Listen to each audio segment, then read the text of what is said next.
तो गाइस, जैसा कि हम लोगों ने बात की थी अभी कि जो नेशनलिज्म था यूरोप के अंदर पनपने के लिए क्या कंडीशन चाहिए थी कि वहाँ पे यूनिफिकेशन होना चाहिए था सोसाइटी का, कल्चर का। तो पर अब हम लोग बात करें कि यूरोप में ऐसा हमें कुछ देखने को मिल नहीं रहा था, क्योंकि भैया अगर हम लोग बात करें, मैंने यहाँ पे एग्जांपल लिया है एम्पायर ऑफ हब्सबर्ग एम्पायर का। तो जो हब्सबर्ग एम्पायर था, तो भैया अब ये बहुत बड़ा रीजन था कि कहाँ पे यूरोप में। तो यहाँ पे हमें इतनी ज़्यादा डाइवर्सिटी देखने को मिलती थी। तो मैंने अभी एग्जांपल की मदद से आपको समझाऊंगा कि कितने फैक्चुअल बेसिस पे हम लोग बात करें, वहाँ पे डिफरेंसेस थे लोगों के बीच में, जिसकी वजह से वहाँ पे जो नेशनलिज्म था उसका सक्सेसफुल हो पाना मुश्किल था। जैसे कि हम लोग बात करेंगे कि वहाँ पे कैसी कैसी डाइवर्सिटीज थी, उसके बारे में बात करते हैं। तो रूल्ड ओवर, हम लोग बात करें ऑस्ट्रेलिया ऑस्ट्रिया और हंगरी का जो पार्ट है, वहाँ पे रूल करते थे कौन कौन से, patch work of many different regions and peoples. और यहाँ पे हम लोग बात करें कि अलग अलग लोगों का अलग अलग शासन चलता था। जैसे हम लोग बात करें एक क्षेत्र के अंदर नहीं, पहले अपने यहाँ पे इंडिया के अंदर भी बात करें कि तमिलनाडु के राजा अलग हैं, चेन्नई के अलग हैं और बेंगलुरु के अलग हैं। तो ऐसा सीन चलता था, भले ही नाम मैंने नया ऐड कर दिया, पर अलग अलग एक क्षेत्र के अंदर अलग अलग राजा एग्जिस्ट करते थे। तो यहाँ पे भी वही सीन देखने को मिल रहा है हमें, ठीक है। It included Alpine. Alpine region मतलब क्या होता है कि पहाड़ी, सॉरी, जो पहाड़ी क्षेत्र होता है वो, उसकी बात करते हैं। The Tyrol Austria and Sudetenland as well as Bohemia were the aristocracy was predominantly German speaking. तो यहाँ के जो हम लोग बात करें एरिस्टोक्रेसी के लोग थे। अब भैया जो टर्म है एरिस्टोक्रेसी, ये क्या होती है, आप ये दिमाग में आएगी। तो एरिस्टोक्रेसी क्या होती है, तो जब भैया जो राजा महाराजा की फैमिली, या फिर हम लोग बात करें उनके चाचा का लड़का, फूफा के लड़का, और जो भी नॉवेल्स वगैरह में आते हैं, तो वो एरिस्टोक्रेसी के अंदर ही आते हैं। तो ये लोग हम लोग बात करें ज़्यादा से ज़्यादा इस क्षेत्र के इलाके के लोग जर्मन स्पीकिंग थे। It is also included the Italian speaking. तो भैया इसमें इंक्लूडेड कर दिया हम स्पेनिश, जो इटालियन मतलब इटालियन बोलने वाले लोग भी थे। प्रोवेनेंस ऑफ लंबार्डी लंबार्डी हम लोग बात करें लंबार्डी में और वेंटिया में, कौन कैसे लोग बोलते थे, इटली बोलते थे, इटालियन बोलते थे, क्या बोलते थे, इटालियन बोलते थे, लंबार्डी, वेनेटिया। और अगर हम लोग बात करें हंगरी की, और इसकी आधी ज़्यादा जो जनसंख्या थी वो हम लोग बात करें बोलती थी क्या, मैगर बोलती थी। मैगर एक प्रकार की भाषा है, और बाकी जो आधे लोग थे, पॉपुलेशन थी, वो अलग अलग डायलेक्ट्स बोलती थी। डायलेक्ट्स का मतलब क्या होता है कि अलग अलग, मतलब अलग अलग भाषा बोलते हैं। जैसे अगर हम लोग हिंदी की बात करें तो हिंदी के अंदर बहुत सारी भाषाएं आ जाती हैं, जैसे बुंदेलखंडी अलग हो गई। तो बोलने का जो तरीका होता है वो डायलेक्ट के अंदर वो धीमे धीमे शब्दों के फेरबदल से थोड़ी अलग अलग बन जाती हैं। तो ऐसे करके हमें डिफरेंसेस दिख रहे थे कहाँ पे, यूरोप के अंदर। और वहाँ का हमने एक एग्जाम्पल लिया है हम्सबर्ग एम्पायर का। तो और इसके बाद कुछ दो तीन पॉइंट्स और हैं जो कि इसी हम्सबर्ग एम्पायर के अंदर है। तो ये कुछ डिफरेंसेस हमें देखने को मिल रहे थे कहाँ पे, यूरोप के अंदर। आई थिंक इतना क्लियर हो गया होगा आप लोगों को। और भी हम लोग जो पॉइंट कहे थे वो हमारे ये लिखे हैं।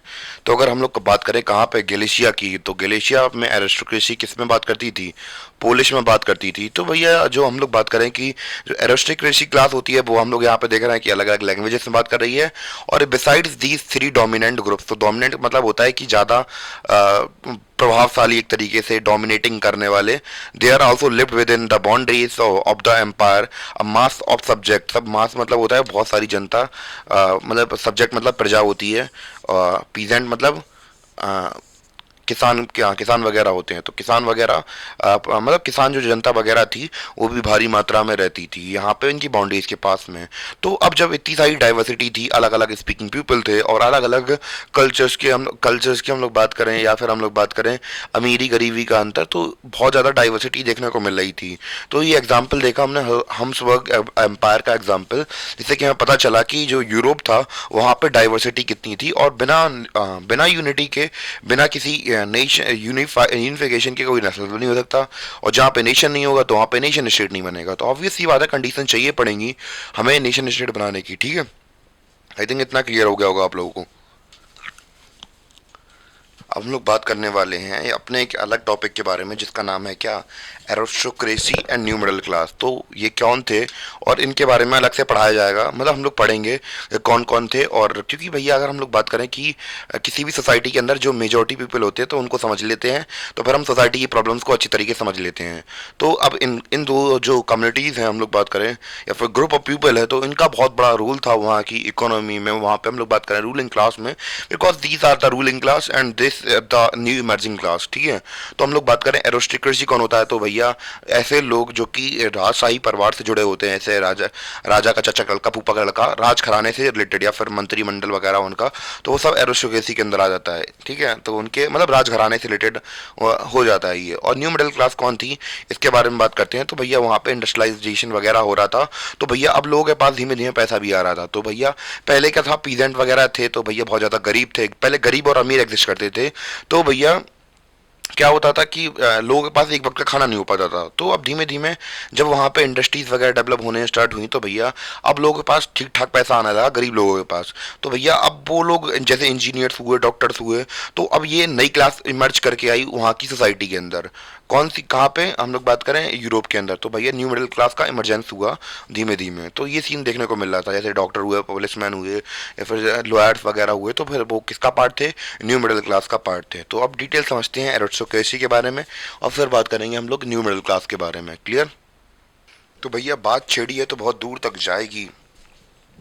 हम लोग बात कर रहे थे एरिस्टोक्रेसी के बारे में। तो भैया जब एरिस्टोक्रेसी की हम लोगों ने बात की है, तो भैया हम लोग बात करें ये कौन थे। हमने जैसे कि हमने बताया है कि भैया जो बड़े बड़े पैसे वाले लोग थे वही लोग थे। तो socially, politically a dominant class on continent. तो भैया डोमिनेंट मतलब होता है प्रभावशाली। क्या होता है, प्रभावशाली। सोशली यानी कि समाज में बहुत ज़्यादा पावरफुल थे ये लोग। कैसे थे, बहुत ज़्यादा पावरफुल। पॉलिटिकली मतलब राजनैतिक तौर पर, राजनैतिक तौर पर बहुत पावरफुल लोग थे पूरे कॉन्टिनेंट के अंदर, बहुत पावरफुल राजा महाराजा एक तरीके से मान सकते हैं, ठीक है। United by a common way of life that cut across the regional division. तो भैया हम लोग बात करें, भले ही चाहे अलग अलग कॉन्टिनेंट में रहते हों, अलग अलग जगह पे रहते हों, पर जो इनका जीवन शैली का तरीका था वो सब एक ही था। तो मतलब इन लोगों का जो जीवन शैली का तरीका था वो एक ही जैसा था, यानी कि बड़े बड़े रईस जैसे बंगले हैं इनके पास, बहुत बड़ी बड़ी लैंड है, और हम लोग बात करें कि सब कुछ है इनके पास।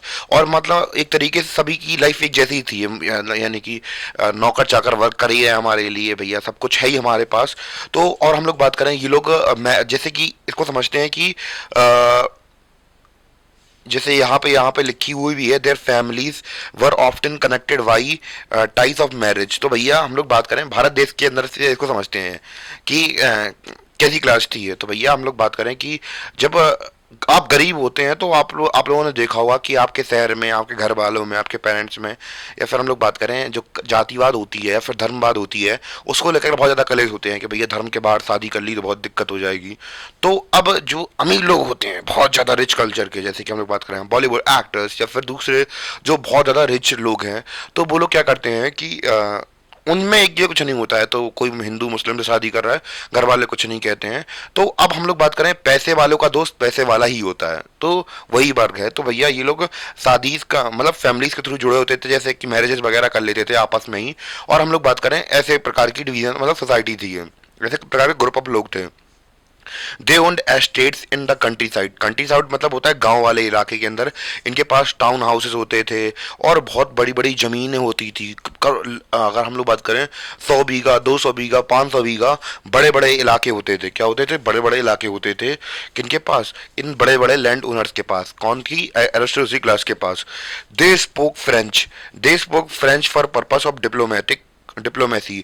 तो भैया डिप्लोमेसी की हम लोग बात करें, डिप्लोमेसी के पर्पज से ये लोग क्या करते थे, फ्रेंच भाषा का इस्तेमाल करते थे, मतलब सभी क्लास के लोग। तो भैया एक तरीके से इनमें यूनाइटेडनेस देखने को मिलती है हमें कि जो लोग एक ही भाषा बोलते थे, ठीक है। ये वाला मैंने क्लियर कर ही दिया।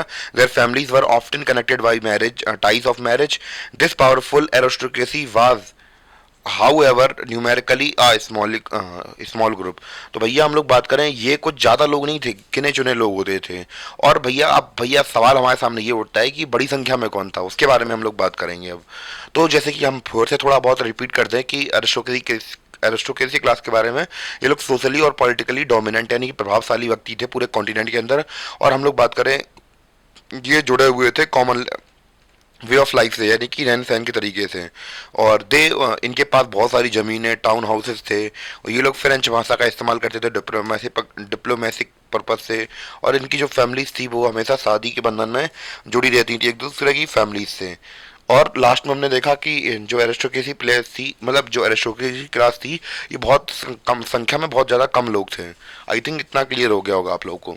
जैसे आपने ड्यूक सुना होगा, फिलिप सेकंड सुना होगा, तो ऐसे करके ड्यूक्स वगैरह होते थे, और जो रिच क्लास के लॉर्ड्स वगैरह होते थे वो यूरोप वगैरह में चलते थे, और वैसा वहाँ पे सीन चलता था।